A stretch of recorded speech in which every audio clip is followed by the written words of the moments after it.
너무 반갑습니다. 또 1년 전 선교학교에 함께했던 기억이 있는데 다시 1년 만에 여러분과 말씀을 나누게 되어 너무 영광스러운 것 같습니다. 네, 본문을 읽어주셨는데요. 여러분 선교 나가기 전에 우리가 성경을 최대한 많이 읽으면 너무 좋잖아요. 근데 성경 중에 꼭 사도행전은 통째로 읽어보셨으면 좋겠어요. 꼭 두세 시간만 시간을 내면 되거든요. 시간을 내서 나눠서 읽지 말고 한번 처음부터 끝까지 쭉 읽어보시면 너무너무 재밌습니다. 너무너무 재밌고, 성령님이 이러한 역사를 내 삶에도 허락하시면 좋겠다 하는 그런 마음이 막 끌어오를 수 있어요. 그래서 선교 준비 중에 꼭 사도행전을 읽어보셨으면 좋겠습니다. 여러분, 성령님이 임하시고 제자들이 막 나아가서 복음을 증거하는데 우리가 알던 복음서의 제자들이 아닌 거예요. 복음서의 제자들이 너무 두려움이 많았고 또 누가 높냐 마지막 만찬의 자리까지도 막 싸울 정도로 굉장히 자기가 중요하고 자기가 어떤 모양인지 자기가 얼마나 높아지는지 이런 게 너무 중요하던 제자들이 성령이 임하니까 완전히 다른 사람으로 바뀐 것 같습니다. 여러분, 저희가 선교하면서 사역하면서 가장 재밌는 것 중에 하나는 뭐냐면요, 존재가 바뀌는 걸 보는 거예요. 이거를 보면요, 이 재미 때문에 이걸 포기를 못 합니다. 자기가 너무 중요했던 사람들이 자기보다 교회가 중요하고 열방이 중요하고 선교가 중요한 사람들로 바뀌는 걸 볼 때 너무나 감사하고 놀라운 일이 있죠. 교회가 막 흥황하게 일어납니다. 성도님들이 많아집니다. 그런데요, 은혜와 부흥의 세트로 항상 등장하는 게 있어요. 어려움, 박해, 핍박입니다. 그래서 저희가 막 교회 사람들이 많아지고 막 선교로 뜨거워지고 하면 꼭 어려운 일이 생기고 힘든 일이 생기고 고난이 생겨요. 그거를 왜 이러지라고 생각하실 필요가 없습니다. 당연한 세트로 따라오는 거예요. 교회가 흥황해서 일어나니까 핍박이 시작되는데 우리가 다 아는 바울이 사울이라고 기록되어 있는데 교회들을 잔멸하고 핍박하고 이제 죽이는 일에 앞장서고 있습니다. 여러분, 그래서요, 이 교회 사람들이 다 흩어지잖아요. 뿔뿔이 예루살렘 교회가 흩어지는데 우리가 읽은 본문은 그 중에 7 집사 중에 한 명이었던 빌립 집사님이 흩어진 중에 사마리아 성에 들어가서 복음을 증거하고 그 사마리아 성에 큰 부흥이 일어나고 이제 이후로 에티오피아 내시를 만나러 가는 사실 좀 유명한 이 본문을 우리가 보았습니다. 여러분, 7 집사님들의 이름을 대부분 모르실 거예요. 유명한 두 분이 있어요. 누군지 아세요? 제일 유명한 스테반 집사님, 돌아가신 분. 순교, 첫 번째 순교자. 두 번째는 우리가 방금 본문에 읽은 빌립. 사실 두 분 정도 말고는 나머지는 좀 생소하죠. 성경에 그분들의 이야기가 나와 있지는 않습니다. 근데 이 7 집사님의 특징은 모두 헬라식 이름을 가졌다는 데 있어요. 그러니까 정통 히브리파 유대인 출신, 예루살렘 어떤 유대 출신이라기보다는 헬라식 이름을 헬라 출신으로 보고 있습니다. 그러니까 이방 지역에서 자랐을 거고 이방 문화에 동시에 익숙했을 거고 이제 그런 문화적 경계들이 활짝 열려 있는 그런 사람들 7 집사님들이었다는 거죠. 빌립도 이제 그런 사람이었을 거예요. 다 흩어져 가는데 빌립이 어떻게 사마리아 성으로 갈 수 있었을까? 왜냐면 유대 사람들은 사마리아를 기피했잖아요. 사마리아를 가기 싫어했잖아요. 사마리아를 통과하면 쉬운데 통과하기 싫어서 삥 돌아갔잖아요. 그러니까 유대 사람들 안에는요, 사마리아를 향한 불편하고 어려운 마음이 있었어요. 그런데 빌립이라는 캐릭터가 헬라식 이름을 가진 헬라 출신이기 때문에 문화적 경계성이 비교적 열려있는 사람이라 누구보다 쉽게 사마리아로 접근할 수는 있었을 거예요. 정통 유대인들이 느끼는 그런 부대끼고 불편한 마음보다는 덜한 마음이 있었겠죠. 그러나 빌립이 사마리아로 간 가장 결정적인 이유는 뭐냐면 성령이 임하셨기 때문이에요. 예수님이 오직 성령이 너에게 임하시면 너희가 권능을 받고 예루살렘과 유대와 사마리아 땅끝까지 이르러 증인이 되라고 말씀하셨잖아요. 그러니까 성령이 임하였기 때문에 이제 빌립이 사마리아로 갈 수 있었던 거죠. 가장 결정적인 건 하나님의 인도하심입니다. 근데요, 이 사마리아로 갔을 때 빌립이 집사님이잖아요. 근데 집사님이라는 게 교회가 있어야 집사님이죠. 사마리아에 교회가 있습니까? 없잖아요. 그럼 교회가 없는 지역에는 누가 자기를 집사라고 부릅니까? 누가 자기를 집사라고 인정해 줍니까? 사실 교회가 있어야 직분도 있는 건데 교회가 흩어져 사라진 상황에서 빌립이 사마리아로 가서 뭐 집사님일 수는 없는 거예요. 교회가 없고 이제 복음을 증거하는데. 그런데 이 빌립이 집사라는 정체성과 직분이 있어서 사마리아에서 복음을 전한 건 아니라는 거죠. 그가 누가 자기를 집사라고 인정해주고 직분을 주고 직책을 주고 어떤 사명을 맡겼기 때문에 사역을 한 게 아니라 교회는 흩어지고 직분은 사라졌지만 자기가 그리스도인이라는 정체성을 가지고 사마리아에서 복음을 증거하는 거예요. 여러분은 사역을 왜 하세요? 우리는 왜 사역을 합니까? 여러분, 청년 리더라서 사역합니까? 간사라서? 임원이라서? 교사여서? 여러분, 만약에 여러분에게 직임이 사라진다면 어떻게 하겠습니까? 여러분, 아무도 보지 않는 순간에 여러분은 어떠세요? 예를 들면 여러분의 직장에서 아무도 여러분이 그리스도인인 걸 몰라. 수많은 회중 가운데 여러분은 어떻게 하세요? 제가 아는 분은요, 이름이 성경 이름이었어요. 딱 들으면 우리나라 이름이 아니야. 딱 들으면 저 사람은 예수 믿는 집안 사람인가 보다. 딱 이게 딱 티가 나는, 뭐 이름 다윗, 모세 이런 이름 있잖아요. 그러니까 그런 이름의 성경 이름이었어요. 근데 그분이랑 이제 저희가 이제 친구들이랑 약속이 있어서 식당에 가기로 했는데 그분이 김정훈으로 예약해놨어요 이렇게 하는 거예요. 김정훈이 누구냐, 새로운 사람 데려오냐 했는데 자기 가명이라는 거예요. 가명을 쓰는 사람 처음 봤어요. 가명을 왜 쓰냐 했더니 자기 이름이 누가 들어도 예수 믿는 사람. 그래서 자기는 컴플레인을 좋아하는데 컴플레인을 해야 되는데 그때마다 내가 이 컴플레인 하면 예수 욕먹이는 것 같아가지고 가명을 쓴다는 거예요. 그래서 실제로 택배 받을 때, 뭐 할 때, 주문할 때 다 가명을 쓰는 거예요.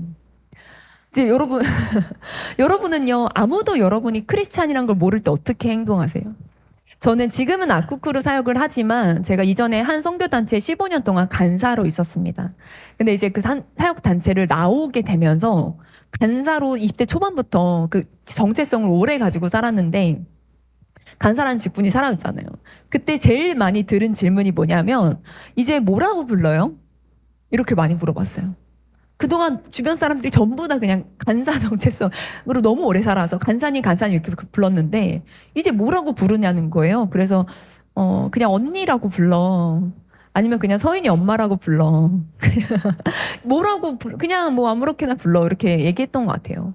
이제 그러면서 아무 직책도 없고 아무 역할도 없는 걸 몇 개월 이렇게 살면서 그런 생각을 했어. 나는 선교사를 하고 싶어서 사실 사역을 했던 건데 내가 지금 아무것도 직책도 없고 직분도 없고 아무도 내가 누군지 알아주지 않는 이 시간 가운데 나는 왜 선교사가 되려고 했는데 나는 왜 지금 전도 안 하지?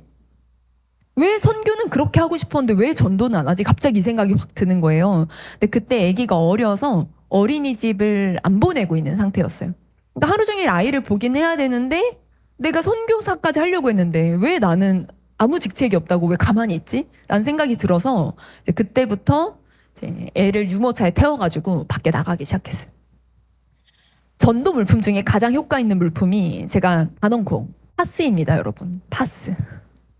파스는요 거절하는 사람이 없어요.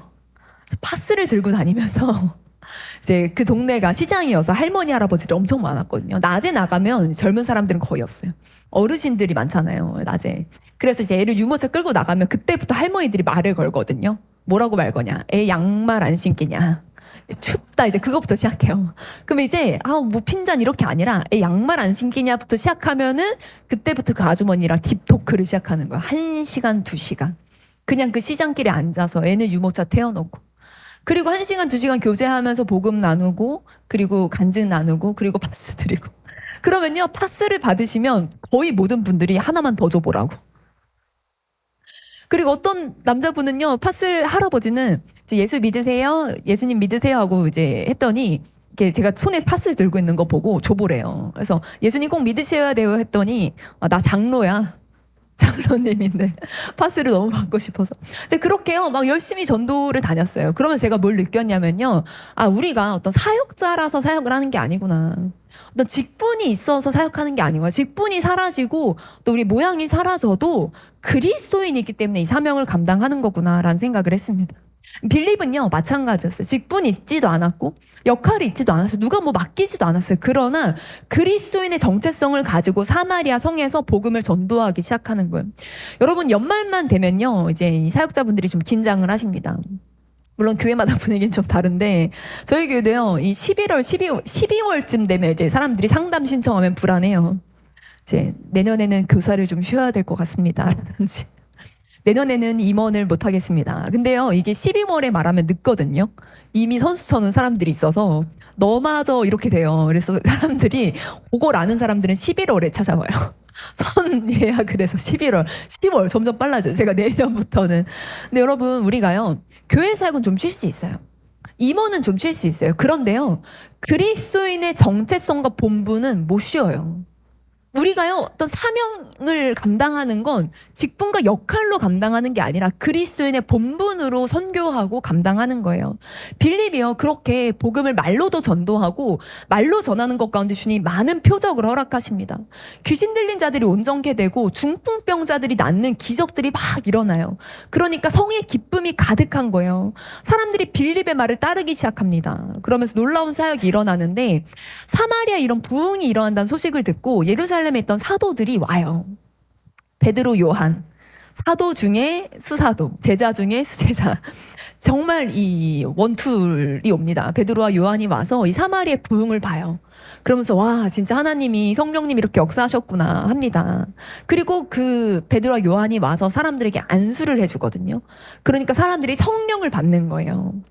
여러분, 이 상황을 조금 옆에서 빗나가서 보면요, 저는 조금 빌립이 불편할 수 있겠다는 생각을 했어요. 사도들이 있었고 말씀을 전하는데 전심이었고 집사들이 그 일에 그 아래에 행정사역을 위해 세워졌잖아요. 과부들의 구제를 좀 잘 하려고. 그런데 빌립 집사님이 사마리아에 와서 표적과 기사와 막 귀신 쫓겨나가고 막 놀라운 일이 일어나. 그런데 진짜 이 수사도들이 와가지고 성령 세례가 임하는데, 물론 기쁘고 감사한 일이지만 조금만 인간적으로 비틀어 생각해 보면요, 사마리아 사람들이 도대체 이 사람들은 누군가? 빌립에게 복음을 들었는데 빌립보다 더 대단한 사람들, 빌립보다 더 탁월한 사람들. 빌립은 성령 세례 못 줬잖아요. 귀신도 쫓아내고 병도 고쳤지만 성령 세례 임하게 하는 건 못했거든요. 근데 이 사람들은 와, 성령 세례를 주네. 더 놀라운 기적을 행하는, 더 큰 은혜가 풀어져요. 와, 왜 어떻게 이런 일이 가능하지? 막 사람들이. 빌립은 집사였고 저분들은 사도들이래. 예수님과 직접 함께했던 사람들이래. 그럼 인간적으로 생각하면 조금 불편할 수 있죠. 질투가 났을 수도 있을 것 같아요. 그러면 우리는 질문해 볼 수 있어요. 왜 하나님은 빌립을 통해 성령 세례를 안 줬을까요?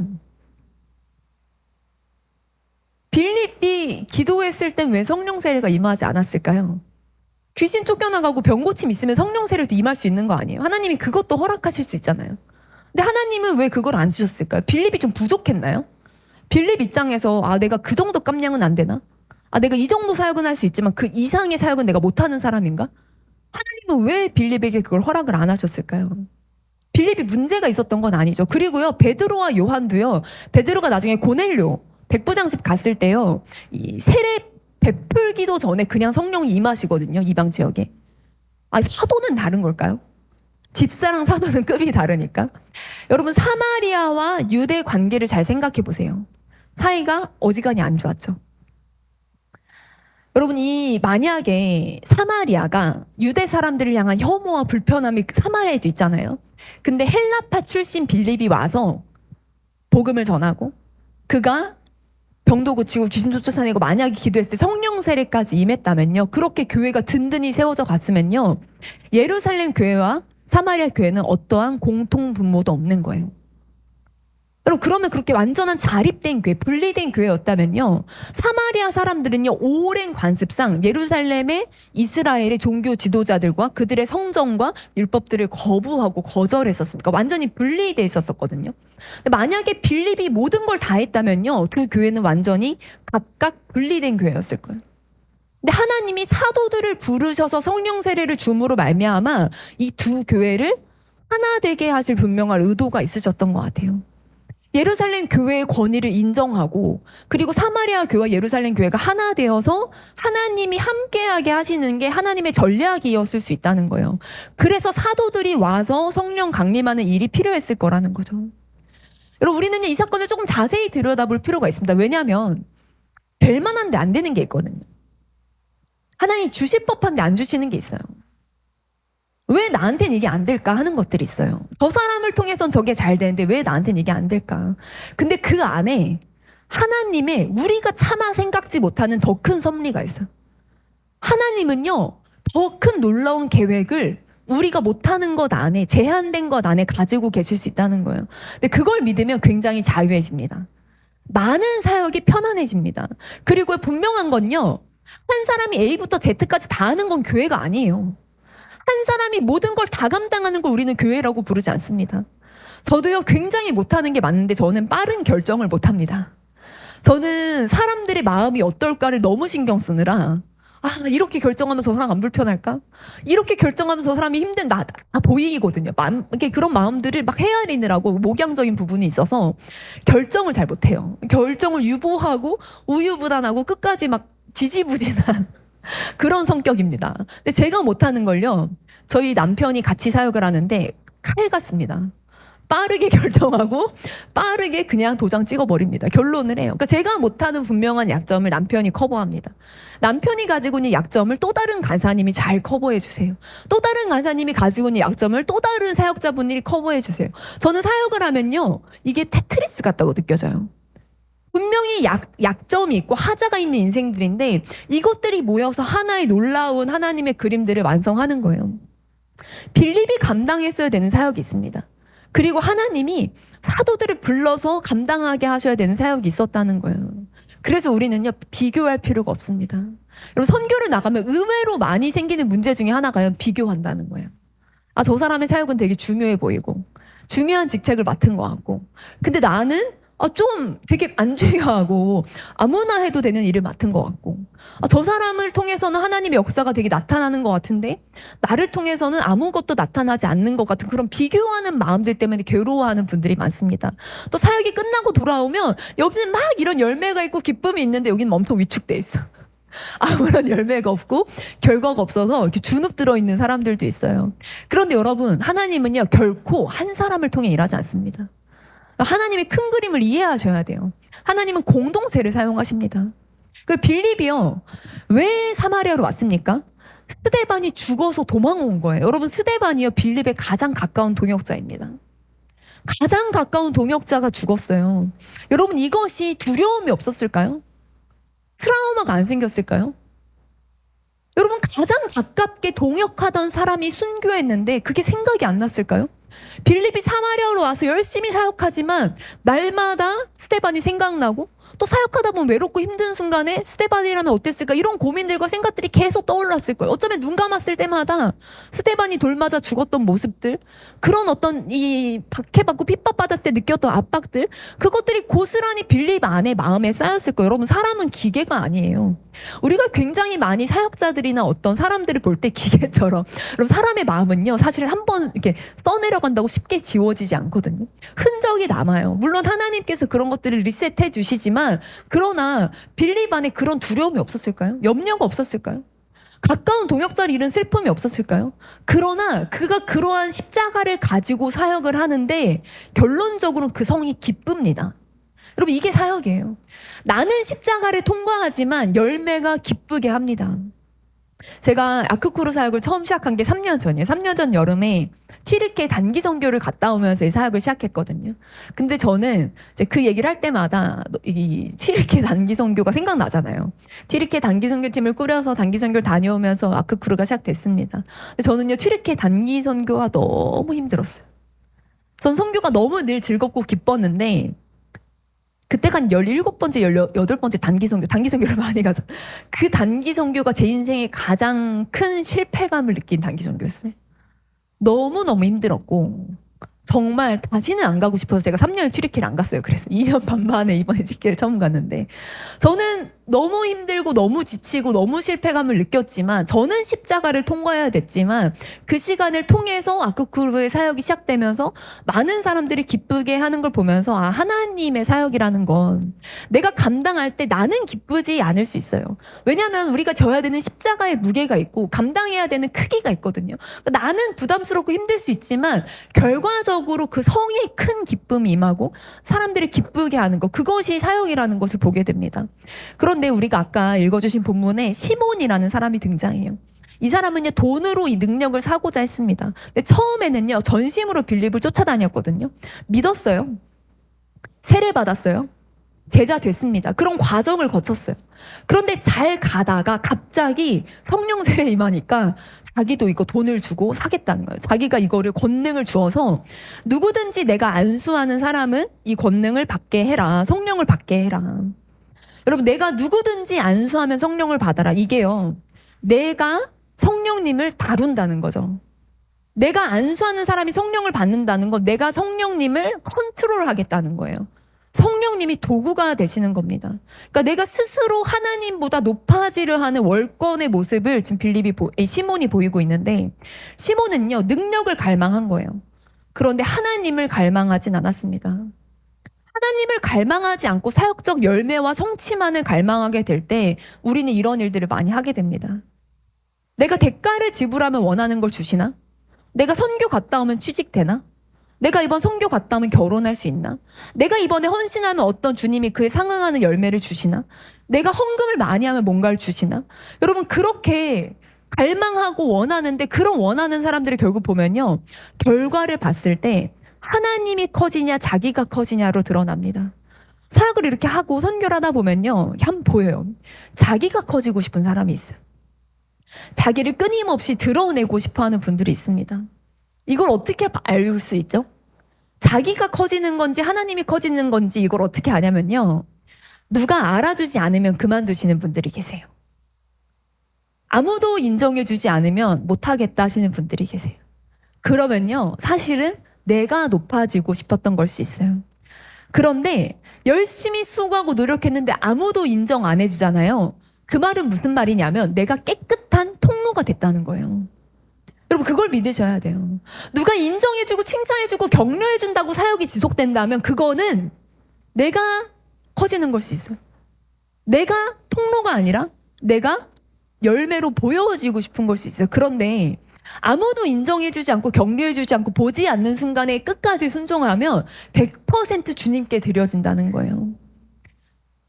말씀 아까 후반부에 읽었을 때 이제 이 빌립이 베드로와 요한이 성령 세례를 주고 떠나잖아요.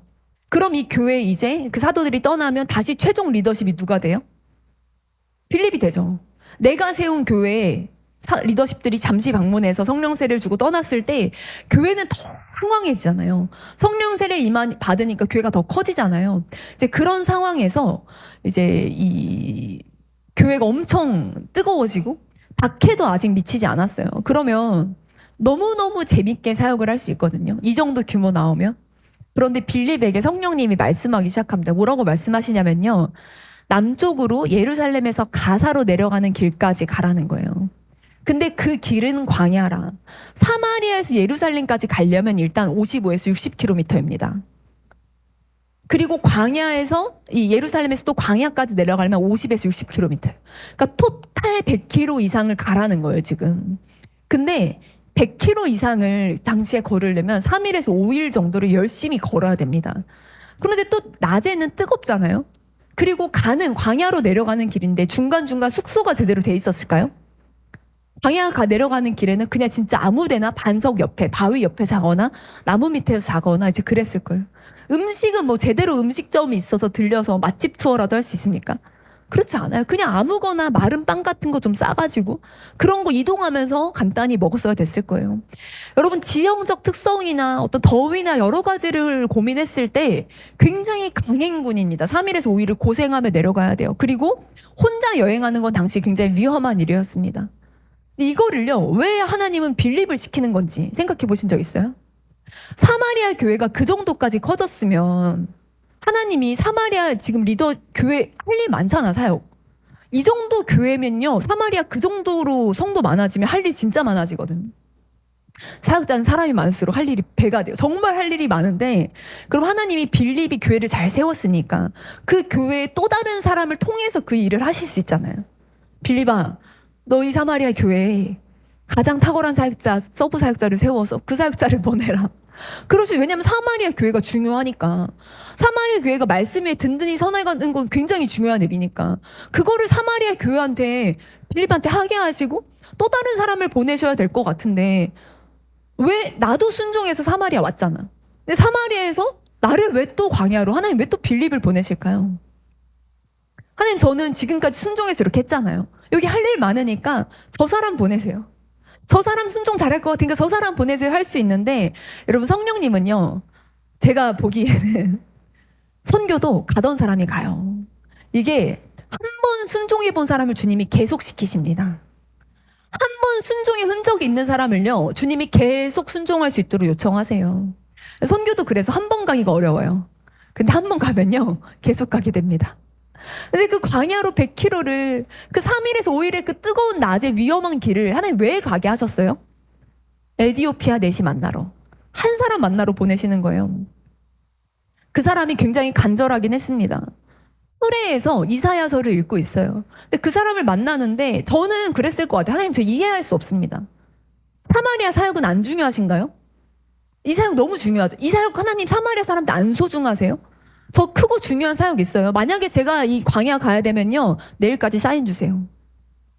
저한테 이런 사인, 이런 음성, 이런 거 보여주시면, 이 말씀 3번 띄워주시면, 아니면 다른 사람 통해서 나한테 말씀하시면, 그러면 제가 갈게요. 우리는요, 하나님한테 확실한 사인을 달라고 하고, 그리고 그걸 할 수 있도록 나를 설득해달라고 그런 기도를 많이 합니다. 근데 만약에 빌립이 하나님 설득하실 때까지 저 못 갑니다 했으면요, 에디오피아 벌써 그냥 돌아갔을 거예요. 에디오피아로 돌아갔을 거예요. 여러분, 가사로 내려가는 길까지 가라고 했는데 구체적으로 누구를 만나는지 왜 가는지 설명은 안 해주세요. 그냥 일단 가라는 거예요. 그러니까 빌립이 이해가 돼서 간 건가요? 아니에요. 가면 누구를 만난다고 설득이 돼서 간 건가요? 아니에요. 그냥 성령이 가라고 하니까 누구를 만날지 왜 가는지 아무것도 납득과 이해는 되지 않아. 그럼에도 불구하고 빌립은 그냥 음성을 듣고 간 거예요. 여러분, 이게 빌립이 하나님의 사역을 한 겁니다. 사람의 자기 사역을 한 게 아니에요. 자기 사역을 했으면 이거 못 놓고 가요. 이걸 어떻게 놓고 갑니까? 이 사마리아 교회가 재밌게 일어나고 있는데. 그런데 하나님의 사역을 했기 때문에 빌립이 이해가 안 됐지만 사마리아 내려놓고 광야로 갈 수 있었던 거예요. 근데 가서 봤더니 에디오피아 넷인데 이 여왕 간닥의 모든 국고를 맡은 넷입니다. 그러니까 굉장히 고위 권력층이에요. 예배하러 예루살렘에 왔다가 돌아가는 길인데 선지자 이사야의 글을 읽습니다. 근데 수레를 보는데 성령이 다시 한번 이제 이 에디오피아 넷에게 나아가라고 사인을 주시는 거예요. 근데 이 당시의 에디오피아가 지금의 에디오피아는 아니라고 해요. 그러니까 다른 나라인데 고대 아프리카에서 굉장히 부유한 나라 중에 하나였다고 합니다. 그러니까 국고를 맡은 넷이는요, 이제 국가 전체 재정을 관리하는 거예요. 그러면서 상업, 무역을 관리하고 금, 철의 생산을 관리하는 그런 굉장히 중요한 직책을 맡은, 재정을 맡은 그런 사람이었죠. 그리고 연구하시는 분들이 이 넷시가 말한 거를 헬라어로 적어놨잖아요. 성경이 신약이 헬라어로. 근데 이 넷시의 헬라어가 굉장히 교양 있고 굉장히 우아하다고 말합니다. 그러니까 정말 이 학식 있는 고위 권력층이 예배하러 예루살렘 왔다 돌아가는 길인데 유대교 개종자였을 수도 있겠죠. 아니면 유대교이긴 하지만 할례받지 않은 입문자였을 수 있을 거예요. 넷이기 때문에 사실은 성전에 들어갈 수는 없습니다. 율법에 의해서. 근데 그가 왔던 이 도시 메로에라는 도시에서 예루살렘까지 2,400km예요. 2,400km를 왔다가 돌아가는 길입니다. 이건요, 최소 편도로 1~2달 걸립니다. 왕실 마차로 움직였겠는데 앞뒤로 경호부대 있었겠죠. 위험하니까. 그리고 보급품까지 있으면 꽤 큰 규모의 이제 약간의 이 무역당 같은, 사절당 같은 그런 모양으로 보였을 거예요. 근데 여러분, 이사야의 두루마리를 읽고 있는데 당연히 원본은 아니었겠죠. 사본이었겠죠. 근데 그 사본이 너무너무 비싼 돈이에요. 그 당시에는 인쇄술이 없었잖아요. 그러니까 하나하나 손으로 써야 되기 때문에 굉장히 비싸고, 특별히 이사야서가 66장까지 길게 있잖아요. 그러니까 두루마리가 굵고 크고 무겁고 비쌌을 거예요. 여러분, 넷시가 굉장히 부자였을 건데 넷시는요, 그 부유함으로 하나님을 향한 갈망을 풀어내고 있었던 사람이에요. 여러분, 하나님이 허락하신 부유함으로 자기의 욕구를 풀어내는 사람이 있습니다. 자기가 사고 싶은 거 명품 자랑하고. 여러분, 명품 가방은 비 오면, 여러분 가방을 들고 있으면 비 오면은 머리를 가려야 돼요? 가방을 가려야 돼요? 머리를 가려야죠. 가방을 가리시는 분들이 많아요. 비가 오면 신발을 벗는 분들이 많아요. 젖으면 안 되는 신발, 젖으면 안 되는 가방. 머리카락이 더 소중한데 내 머리카락보다 더 비싼 가방. 여러분, 너무 많은 분들이요, 부요함으로, 돈으로 자신의 욕구와 자기 욕망을 이룹니다. 그런데요, 이 에디오피아 내시는요, 자기가 가진 부유함으로 하나님을 향한 갈망을 풀어내고자 했던 사람이에요. 그런데 여러분 혹시 길을 읽으면서 책을 읽어보신 분 있으세요? 걸으면서 책을 읽어본 적 있다. 아니면 차에 타서 전철, 버스 말고 차에 타서 누군가 운전하는 차에서 글을 읽어보신 적 있으세요? 저는 제가 주님께 받은 은혜 중에 하나가 정말 멀미를 안 한다는 건데, 저는 이제 차에서 종이책도 있습니다. 종이책도 읽고 웬만한 문서 작업, 타이핑 작업을 다 할 수 있는 게 주님께 받은 특별한 은혜예요. 그래서 굉장히 시간을 많이 단축할 수 있거든요. 근데 여러분, 사실은 흔들리는 차에서 뭔가를 읽는다는 건 쉽지 않아요. 그리고 그래도 걸으면서 뭔가를 읽어보신 적은 있으실걸요? 언제? 학교 다닐 때? 시험 보기 직전에. 학교에 시험 보는 날. 책 교과서 들고 걸으면서 혹은 암기하면서 학교로 가본 기억이 있을 거예요. 여러분, 흔들리는 차에서 책을 읽을 정도면 굉장히 간절하다는 거죠.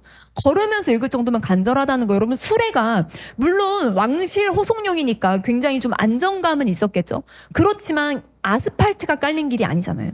도로가 아니잖아요. 광야를 가면서 덜컹덜컹 거리는 그 위에서 이사야서를 읽을 정도면 여러분, 이 내시 안에 어떤 갈망이 있는지 느껴지십니까? 어떤 하나님을 향한 갈망과 마음으로 그 시간들을 보냈을지 느껴지십니까? 그런데요, 그걸 또 소리내어 읽는데, 여러분, 그 가운데 이제 빌립이 찾아와서 이제 이해하시냐 물어보니까 이해를 못한다 하면서 청컨대 죄송하지만 구하오니 이제 이거를 알려달라라고 굉장히 겸손하게 또 구하고 있습니다. 근데 두 사람이 이제 그런 대화 가운데 이 에디오피아 내시가 읽은 본문이 정확히 이사야서 53장 7절 8절이에요. 이 본문은 메시아 고난을 가장 명확하게 설명하고 있는 구절입니다. 이사야서가 아까 총 66장이라고 했잖아요. 몇 절이냐면 제가 미리 세왔어요. 1292절입니다. 1292절 중에 메시아 순환에 대한 핵심 본문 딱 2절을 읽을 가능성이 퍼센테이지가 몇 퍼센트냐면 2 나누기 1292 하면 돼요. 제가 미리 해왔어요. 0.15%예요. 이사야서 중에 딱 만났을 때 그 9절을 읽을 가능성이 0.15%라고요. 그런데 빌립은 사마리아에서 광야로 3일에서 5일 길을 왔잖아요. 걸었잖아요. 중간중간 쉬었겠죠. 중간중간 간단히 뭐 먹고 누워서 자고 그러고 왔겠죠. 여러분, 사마리아에서 이렇게 오고요. 예루살렘에서 메로에까지 2,400km예요. 그러니까 2,400km와 이 100km가 중간에서 우연히 딱 만나는데 그때 하필 이 메시아 순환 본문을 읽을 수 가능성을 계산해 보세요. 이거는요, 거의 기적입니다. 둘이 와서 만났는데 딱 그 포인트일 가능성. 그러니까 정말 정확한 성령님의 인도하심인 거죠. 여러분, 이 정도로 놀라운 인도하심. 와, 하나님이 이렇게까지 정확하게. 여러분, 이거는요, 성령의 인도하심을 따라간 사람만 알 수 있습니다. 성령의 인도하심을 따라가다 보면요, 정말 말도 안 되는 기적적인 인도하심을 만나거든요. 전율의 순간이 있어요. 정말 기가 막힌다. 그러면서 이제 이제 말씀을 나누고 복음을 설명하고 에디오피아 내시가 세례를 받겠대. 세례를 받고 그리고 주의 영이 빌립을 이끌어 간지라라고 합니다. 저희 이 본문은 다시 한번 찾아 읽었으면 좋겠는데,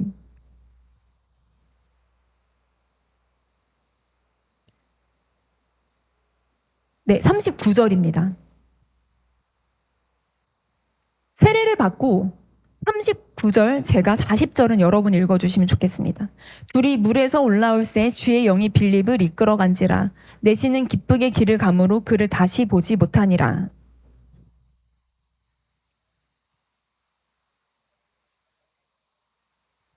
여러분, 저라면요, 제가 빌립이잖아요. 그러면요, 에디오피아 내시가 세례를 받잖아요. 그리고 막 예수님 영접했잖아요. 그러면 저는요, 그 술에 올라탔어요. 에디오피아 찍고 옵니다. 궁금하잖아요. 그리고 이 정도 부자인데 내가 복음을 전했잖아. 가려운 데를 긁어주고 예수님을 영접하고 나 때문에 세례를 받았잖아. 그러면은 만약에 빌립이 에디오피아 내시를 저도 한번 가봐도 되나요? 내시가 거절했을까요? 하면서도 말씀을 풀어 설명해 주시죠 하면서 막 말씀을 계속 풀어 설명해 주면서 에티오피아 도착해가지고 거기 막 온갖 진기한 아프리카 최고 부자였는데 그 당시에 원숭이도 있었겠죠. 코끼리도 한번 타보고 막 상아 막 그런 거 구경하고 온갖 진기한 보석과 온갖 이 진수성찬 다 대접받고 와 한번 구경이라도 하고 왔으면 좋았을 텐데 이렇게 그냥 세례주고 주의 영이 빌립을 이끌어 가십니다. 여러분 우리는요 사역하다 보면요 우리의 영향력을 확인하고 싶어 해요. 이 사역의 결과가 어땠지? 이 사역의 열매가 어떻지? 저도 그렇습니다. 많은 사람이요 이 사역의 결과로 얻어진 영향력을 확인하고 싶어하는 게 인간의 본능이에요. 그래서 우리는요 사람들이 섬길 때도 서운합니다. 야 내가 너한테 이렇게까지 했는데 내가 너를 위해 이렇게까지 대가를 지불했는데 내가 이렇게까지 희생했는데 어떻게 넌 나한테 이럴 수가 있냐 이런 마음도요 솔직히 많이 들기도 합니다. 빌립이요 그 수레를 타고 에티오피아 내려갔으면 좋았겠죠. 너무 좋았겠죠. 거기서도 환영받고 거기서도 교회를 세울 수 있었을 거예요. 거기서도 뭔가 하나님의 사역을 풀어낼 수 있었을 거예요. 그런데 빌립은요 복음을 전하고 그가 예수 믿게 하고 그 조력자의 역할만 감당하고 정확하게 헤어집니다. 빌립은 자기가 이 사역을 주장하려고 하지 않았어요. 이 사역을 자기가 주장하고 내 사역이야 내가 할 거야 라고 말하지 않았습니다. 성령의 역사를 소유하려고 하지 않았고 성령님이 허락하신 것까지만 정확하게 섬기고 뒤로 빠지는 거예요. 여러분 우리가요 많은 경우 하나님의 역사를 우리가 어떻게 이렇게 만들어내고 그거를 우리가 이렇게 소유하려고 하고 결과까지도 나의 성취를 만들려고 합니다. 그래서 끝나고 그런 게 없으면 되게 서운하고 불편한 그런 마음들도 들기도 해요. 그런데 빌립은요 하나님이 허락하신 것까지만 순종했습니다. 그리고 그 이후로는 하나님께 완전히 넘긴 거예요. 빌립과 헤어진 후에 내시가 기쁘게 길을 갑니다. 마찬가지로 빌립의 사역 가운데 기쁨이 임했습니다. 빌립이 사마리아 성을 기쁘게 했고 그리고 에티오피아 내시를 기쁘게 했습니다. 여러분 이게 은사예요. 은사. 은사는요 내가 아니라 나는 십자가를 져요. 그런데 다른 사람을 기쁘게 합니다. 은사는요 자기가 받았다고 주장할 수 없어요. 저는 지혜의 말씀의 은사를 받은 것 같습니다. 말하잖아요. 근데 설교 딱 들어보면 알아요. 아니구나. 그리고 저는 찬양의 은사를 받은 것 같습니다. 한번 찬양해보면 알아요. 아니구나. 여러분 가끔요 어린이 사역을 잘하시는 분들 중에 아이들한테 굉장히 친절하신 분이 계세요. 애들한테 막 사탕도 주고 애들아 막 걔도요. 애들이 말을 안 듣고 애들이 이렇게 다 도망가고 별로 안 찾는 선생님이 있습니다. 그런데 어떤 선생님은 진짜 호랑이 같거든요. 하지마 막 이러고 막 혼내. 근데 애들이 막 붙어. 애들이 막 선생님 쫓아다녀. 그게 은사예요. 그게 은사. 저도 아크크루 사역 처음 시작할 때 남편이랑 둘이 시작해서 제가 기타 치고 예배 인도를 했어요. 그리고 너무 힘드니까 10분 쉬고 그 다음에 다시 말씀을 나눴어요. 그리고 기도회 하고 마무리하고 이랬거든요. 근데 이제 그때는 이제 그 남편이 항상 예배를 어떻게 하지? 항상 이런 얘기를 했어요. 근데 저희가 이제 같이 친한 친구가 예배에 왔다가 제가 이제 기타도 치고 예배 인도도 하고 말씀 나눠가니까 너무 힘들어 보인다는 거예요. 근데 그 친구가 마침 이제 기타도 잘 치고 찬양도 잘 부르는 친구여서 내가 힘들어 보이냐? 그럼 네가 해라. 막 이랬어요. 그러니까 그 친구가 알겠다. 자기가 하겠대요. 그래서 그 친구가 이제 예배 인도를 시작한 주부터 남편이 예배 어떡하냐? 막 이랬던 남편이 예배가 너무 좋다는 거예요. 그러면서 예배가 너무 은혜롭다고 그때부터 그 얘기를 하기 시작해요. 제가 그때 알았어요. 이게 은사구나. 내가 아무리 열심히 해도 안 되는 게 있구나. 여러분, 빌립이요. 자기는 우리가요. 그래 가끔 사역자를 보면서 되게 피곤해 보인다. 저희도 전임 간사님들이 있거든요. 우리 전임 간사님들 보면서 몇몇 간사님들이 왜 이렇게 전임 간사님들이 힘들어 보여요? 왜 이렇게 고생하는 것 같아요? 근데 본인은 십자가 질 수 있습니다. 본인은 직면하고 씨름하고 힘들 수 있어요. 그러나 결과로 다른 사람을 기쁘게 하고 하나님을 기쁘게 하고 복음을 증거되는 그 은사를 받는 사람들 기쁘게 하는 부분들이 있다는 거예요. 이게 은사가 있고 없고의 차이인 거죠. 여러분 빌립이요. 그리고 그렇게 주의 영이 빌립을 이끌어 가시다가 아까 40절에 보면요. 아소도에 나타나라고 하거든요. 여러분 이게 굉장히 좀 특이해요. 아소도에 나타나. 복음을 전하고 가이사랴에 간다. 그 전에 주의 영이 빌립을 이끌어 거기부터 볼게요. 이끌다도요. 낚아채다, 낚아올리다, 물고 가다란 뜻이에요. 처음에는요. 빌립이 성령님이 빌립에게 일어나 가라고 하십니다. 그리고 가까이 가라고 하십니다. 처음에는요, 빌립에게 일어나 가라. 그러니까 빌립이 일어나서 간 거예요. 가까이 가라. 가까이 간 거예요. 그리고 복음을 나누고 세례받고 거기서부터 주의 영이 빌립을 이끌어 가십니다. 사로잡아 가십니다. 여러분 성령께 어떻게 사로잡힐 수 있는지 아세요? 정말 성령님께 사로잡히고 싶잖아요, 우리 삶이. 성령님 저를 사로잡아 주세요. 막 백날 기도한다고 사실. 물론 성령님이 그렇게 사로잡으실 수도 있겠지만 성령님이 우리를 사로잡는 방법은 뭐냐면요. 빌립을 잘 보세요. 일어나 가라 하니까 갑니다. 가까이 가라 하니까 갑니다. 뭐냐면 순종의 중첩이에요. 순종이 쌓여야 됩니다. 성령이 말씀하실 때, 하나님이 말씀하실 때, 말씀이 우리한테 요구할 때 그거를 내 의지를 들여 순종한 사람들을 결국 성령이 사로잡아 사용하시더라고요. 여러분, 우리가 그런 사람이 되길 소망합니다. 아멘. 작은 말씀에 순종해보는 거죠. 작은 요구에 순종해보는 거. 내가 이해는 안 돼. 받아들이기는 어려워. 도대체 뭘 하라는 거예요, 이걸 통해서. 처음부터 A부터 Z까지 다 알려주고 시작하진 않으세요. 그러나 이해가 안 되는 순간에 하나하나 순종을 겹겹이 쌓다 보면 그 순종의 결과가 쌓였을 때 성령이 우리를 사로잡기 시작한다는 걸 보게 되는 거예요. 그리고 40절에 아소도에 나타난다고 합니다. 나타나. 저는 이 표현이 너무 좋아요. 왜냐하면 이게 was found as, 발견되다라는 뜻입니다. 그동안에 빌립이 일어나, 그리고 달려가, 내려가, 빌립이 말했다, 전파했다, 다 능동적으로 표현되는데요. 성령께 이끌려 사로잡힌 이후로 그가 나타나, 수동태입니다. 사람이 발견되어지는 거, 나타나지는 거예요. 그러니까 그가 성령이 이끄신 이후로 그 인생의 주체가 누가 되는 거예요? 성령님이 되시는 거예요. 자기는 수동태가 되는 거예요. 순종이 쌓인 사람에게 성령이 주권적으로 사로잡으셔서 성령이 주어가 되고 주체가 되어서 그의 인생을 끌고 나가시니까 빌립은 수동태 인생이 되는 거예요. 여러분, 성령께 이끌리는 사람은요, 자기가 목적지를 정하지 않습니다. 자기가 갈 곳을 정하지 않습니다. 자기가 어떤 순종의 한계를 정하지 않습니다. 그러니까 성령의 이끌림 가운데 성령이 주체가 되시고 주어가 되시니까 우리는 그냥 따라갈 뿐인 거예요. 그래서 에디오피아 내시를 만나 광야에서부터 아소도까지, 아소도에서 가이사랴까지 성령의 인도하심을 받아 가게 되는데, 이후 빌립이 사도행전 21장에 또 나타나요. 근데 그때 뭐라고 나타나냐면요, 빌립이 집사님이었다고 직분이 사라졌잖아요. 시간이 지난 후에 21장에 전도자 빌립으로 나타납니다. 약 사도행전 8장으로부터 20년의 기간을 봐요. 20년의 시간이 지난 후에 가이사랴에 전도자 빌립으로 살고 있습니다. 거기에 가정과 교회를 세웠어요. 빌립의 거주지를 성령님이 가이사랴로 정하셨고, 거기서 가이사랴는요, 이방 세계로 복음이 확산될 수 있는 전략 도시였습니다. 딸이 넷이 있다고 나와요. 애를 많이 딸 넷을 낳는데 그 넷이 다 처녀로 예언하는 자라고 합니다. 여러분, 신약에서 예언하는 자들이라는 건 공식 은사자를 얘기하는 거예요. 그러니까 내 딸이 모두 공식 성령의 은사자로서 성령님의 말을 대언하는 일을 하고 있습니다. 강력한 성령님의 임재가 빌립의 집에 임한 거예요. 여러분, 성령께 사로잡힌 한 사람의 인생을 통해 하나님이 하시는 일들을 보세요.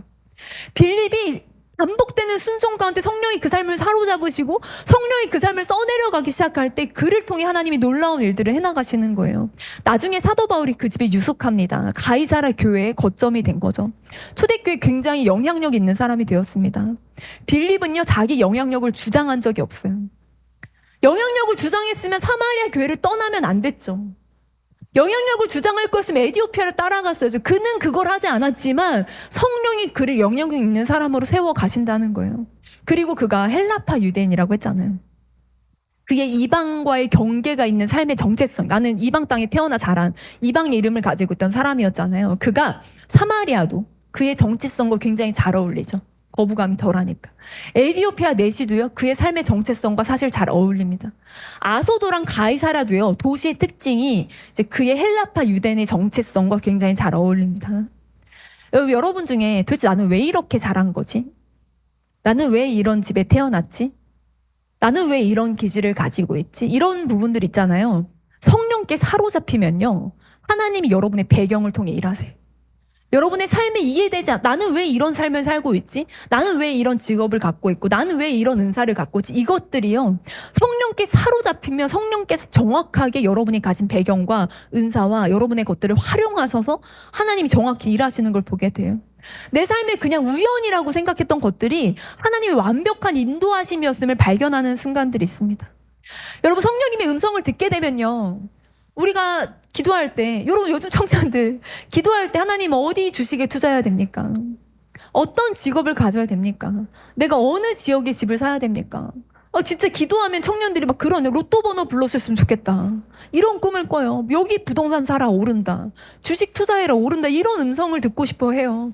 내가 잘 되는 음성. 약간 극단적일 수는 있지만 내가 잘 되고 내가 부유해지고 내가 뭔가 이렇게 어깨 필 수 있는 하나님 나의 인생을 그렇게 할 수 있도록 도와주세요.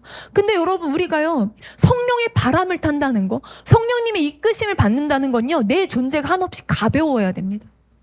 내가 무겁고 내 자아로 가득 차 있으면 사실 성령의 바람을 탈 수가 없어요. 내 자아가 비워지고 성령님과 동행한다는 건요. 내 자아가 비워지고 성령의 이끌림에 따라가는 거잖아요. 그래서 가끔 이렇게 성령님을 많이 구하고 성령님과 동행하신다는 분들 중에 자아가 굉장히 강하신 분들이 계세요. 그러면 이제 퀘스천인 거죠. 성령님과 동행하면 자아가 강하면 동행이 어려운데. 여러분 빌립이요 성령님의 음성을 듣고 나타나는 특징 중에 분명한 거 하나는 뭐냐면요. 장거리 이동입니다. 여러분 성령님과 함께 할 때 성령님 임하실 때 나타나는 분명한 증거 중에 하나가요. 장거리 이동이에요. 은혜 받았어. 성령 받았어. 막 눈물 흘러. 그럼 갑자기 정신 차려보면 비행기 타고 있어요.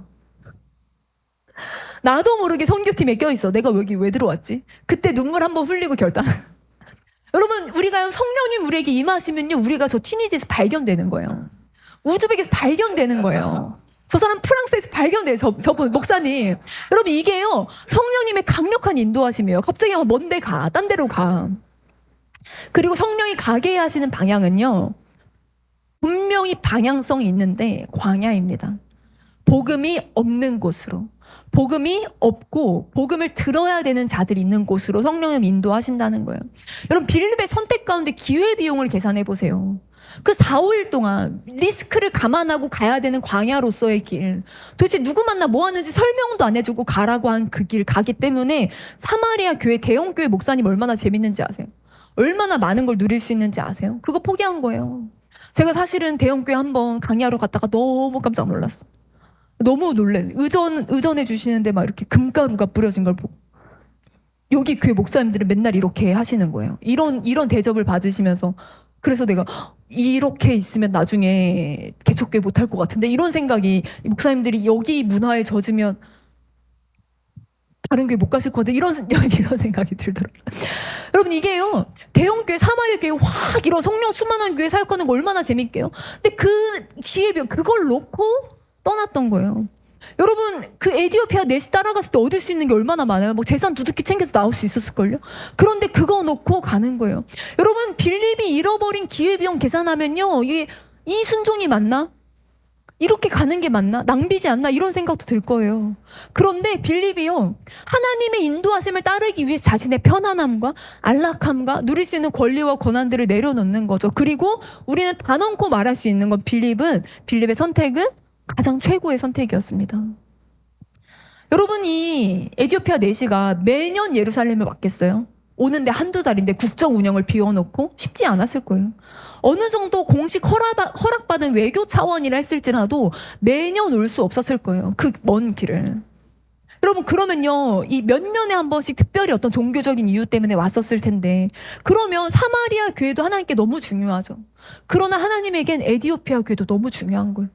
그래서 그 기회비용들을 놓고라도 빌립에게 그 길로 가라고 인도하시고 즉각 순종한 빌립 덕분에 달려가라고 하면 달려가라고 한 빌립 덕분에 정확하게 에디오피아 내시와의 하나님의 만남을 주선하고 인도하실 수 있었다는 거죠. 여러분 우리가 많은 경우에 하나님 저를 이해시키면 제가 가겠습니다. 저를 설득하시면 제가 가겠습니다. 하나님이 만나게 하실 영혼들이 있습니다. 하나님이 복음을 듣게 하실 영혼들이 있습니다. 내가 설득이 되어서 이해가 되어서 순종한다면요. 그럼 제가 좀 이렇게 말씀하시면 여러 차례 말씀하시면 제가 좀 순종해 볼게요 하면요. 너무나 많은 영혼들이 놓쳐질 수 있다는 거예요. 제가 처음엔 티베트 민족을 품었었어요.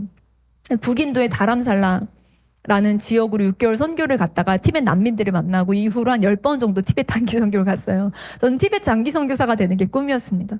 그러면 제가 중문과 출신이었거든요. 중문과에 있으면서요. 그 대학교 다니면서 우리나라에 발행된 티베트과 관련된 책은 다 읽었어요. 정말 섭렵하려고 노력하고 뭐 티베트 공부도 열심히 하고 어떻게든 이 티베트 장기 선교가 되겠다 열심히 노력했는데 대학 졸업할 쯤에서 장기 선교 가려고 딱 이렇게 했을 쯤 되니까 하루아침에 주님이 튀니지 라는 북아프리카의 나라를 품게 하시더라고요. 이게 다 설명하면 너무 긴데 거절할 수 없는 너무나 분명한 하나님의 음성이 있었어요. 그래서 제가 북아프리카의 튀니지를 품고 북아프리카 튀니지로 장기 선교를 가려고 또 수년간 거기만 단기 선교 8-9번 가면서 이제 열심히 내가 튀니지, 그래서 저는 임신했을 때 코로나 기간이었거든요. 그때 사역도 없고 교회 5인 이상 못 모이고 했었잖아요. 그때 제가 아랍어 공부를 정말 열심히 했어요. 그래서 아랍어 공부를 진짜 열심히 해서 제 인생에 처음 받은 과외가 아랍어 과외였어요. 아랍어 과외를 받아가면서까지 임산부가. 그러니까 이제 그 과외 해주시는 분은 예수님 안 믿으셔서 제가 선교 목적 있다고 말은 못하니까 그분이 너무 놀라면서 맨날 시험 볼 때마다 아랍어 공부 다 해오고 하루에 3시간씩 4시간씩 공부 다 외워오니까 그분도 아랍어 전공이셨는데 나한테 도대체 왜 이렇게까지 공부를 하시는 거냐. 왜 그러시냐 막 그럴 정도로 당황할 정도로 제가 막 모든 걸 다 외우고 하루에 몇 시간씩 듀오링고 아랍어를 제가 수천 시간 정말 진짜 최선을 다해 튀니지 장기 선교를 가려고 준비를 많이 했는데 장기 파송 받을 쯤 되니까 주님이 이제 한국 붙박이로 붙여놓을 줄은. 저도 막 수많은 간증 들었지만 제가 원래 선교사가 되고 싶었는데 못 되고 이제 목회 뭐 국내 사역 이런 간증 많이 들었는데 그 흔한 레파토리 주인공이 제가 될 줄은 몰랐거든요. 근데 하나님의 인도하심이 사실은 이해가 되지 않고 그때그때 다 받아들여지진 않지만 성령의 인도하심을 따라가는 길이 가장 축복되고 가장 놀라운 은혜가 있다는 것을 경험합니다. 여러분 성령께 사로잡힌 삶을 살고 싶어서 그래. 작은 순종이 반복되어서 결국 성령님이 나를 사로잡으시면 좋겠다. 그 열망과 마음을 가지고 가게 됩니다. 여러분 오직 성령이 너희에게 임하시면 너희가 권능을 받고 예루살렘과 유대와 사마리아 땅끝까지 이르러 내 증인이 되라고 말씀하셨잖아요. 그 당시에 이 말씀을 받은 제자들에게 사마리아는요 혐오의 공간이었어요. 가기 싫은 곳이었습니다. 가야 할 이유가 전혀 없는 곳이었습니다. 그리고 땅끝은요 지금처럼 지구본 돌려가지고 지구 반대편 어디네 이렇게 알 수 있는 때가 아닙니다. 땅끝이라는 건 미지의 개념이었고 대충 저 서바나 스페인 어디쯤이 땅끝이다 라고 생각했던 때였어요. 그러나 오직 성령이 임하시면 우리가 가고 싶지 않던 곳을 가게 되는 거예요. 성령이 임하시면 우리가 모르던 곳을 가게 되는 거예요. 왜? 증인이 되기 위해서, 복음을 증거하기 위해서, 하나님을 향한 갈망과 열정을 가지고 있는 한 사람을 만나기 위해서. 제가 마지막으로 이 얘기만 나누고 마치고자 하는데 튀니지를 갔었는데 한 자매를 만났어요. 근데 그 자매가 저희가 밤에 도착해서 낯선 동네에 들어가서 그 당시에 이 호텔이나 숙박이 없는 거예요. 저희가 그런 부분들 잘 미처 못 알아보고 간 거예요. 대충 몇 군데 있어서 갔는데 가보니까 운영을 안 하고 이제 그런 상황이라 좀 해가 뉘엿뉘엿 져가고 어둑어둑해지는데 전봇대 아래 이렇게 모여가지고 어떡하냐, 우리 3명이 있었거든요. 그때 우리 팀이. 저 어떡하냐, 어디로 가든지 결정은 해야 되는데 이제 이런 고민들을 하고 있었죠. 근데 이제 어떤 한 아가씨 튀니지 자매님이 이렇게 다가오셔서 우리를 보더니 May I help you? 이렇게 너무 부드럽게 물어보시는 거예요. 그래서 우리가 상황을 설명했어요. 아니 우리가 여기 늦게 도착했는데 지금 호텔 다 문 닫고 갈 데가 없고 너무 당황스러운 상황이다 했더니 자기네 집으로 가자는 거예요. 망설임 없이.